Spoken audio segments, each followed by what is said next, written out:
మన ప్రభువును రక్షకుడైన యేసుక్రీస్తు నామంలో ఈ వీడియోను వీక్షిస్తున్న మీ అందరికీ ప్రైజ్ ద లార్డ్.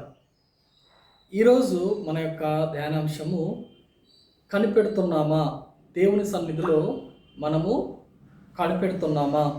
కనిపెట్టుట అంటే మనము దేవుని సన్నిధిలో వెయిట్ చేయడం, లేకపోతే ఆ వెయిటింగ్ పీరియడ్ని మనం ఏమంటామంటే కనిపెట్టుట అంటాం.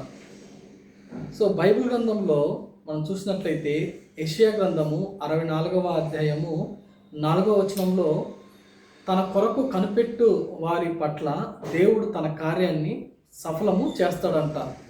అలాగ చేసేది ఈ రోజుల్లో, లేకపోతే ఈ లోకంలో ఎవ్వరూ లేరంట. ఆయన వైపు కనిపెట్టే వారు ప్రతి ఒక్కరి పట్ల ఆయన కృప చూపే దేవుడు అంట. ఆయన లాంటి దేవుడు, అలాంటి కనిపెట్టు వారి పట్ల కార్యాలు చేసే దేవుడు ఎవరు అని అంటుంది అక్కడ. ఈ లోకంలో చాలాసార్లు మనము మనుషుల కోసం కనిపెడుతూ ఉంటాం, మనుషుల యొక్క సహాయం కోసం కనిపెడుతూ ఉంటాం.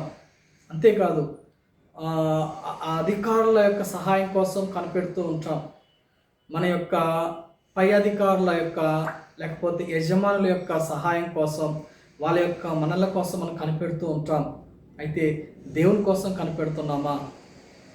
మన జీవితంలో అనేక సార్లు మనకు కలిగి ఉంటున్న శ్రమను బట్టి కావచ్చు, మనం కలిగి ఉన్న ఆ యొక్క లోటును బట్టి మనకు కావాల్సిన వాటి కోసము మనం ఏం చేస్తూ ఉంటామంటే, నాకు అది కావాలి, నాకు అక్క నుంచి సహాయం ఏమైనా వస్తుందేమో, లేకపోతే ఇంకొక చోట నుంచి ఏమైనా వస్తుందేమో అని చెప్పి మనం ప్రతి చోట ప్రతి వారి వైపు చూస్తూ కనిపెడుతూ ఉంటాం.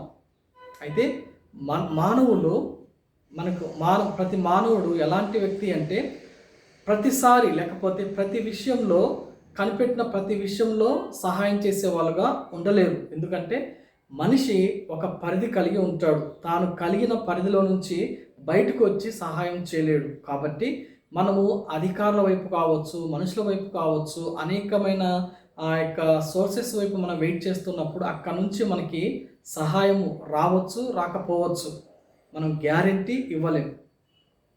కానీ దేవుని వైపు కనిపెడితే ఖచ్చితంగా సహాయం మనకి దొరుకుతుంది. ఎందుకు అంటే దేవుడు అన్యాయస్తుడు కాదు. మొట్టమొదటిగా దేవుడు మానవుడు కాదు. మానవులాంటి స్వభావం దేవునికి లేదు.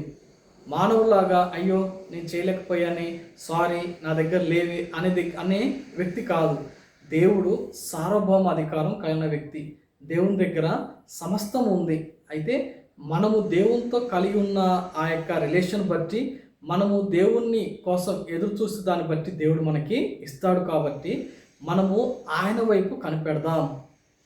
పరిస్థితుల వైపు కానీ మనుషుల వైపు కానీ కనిపెట్టకుండా ఆయన వైపు కనిపెడితే తప్పకుండా ఆయన మనకు సహాయము చేయగలడు.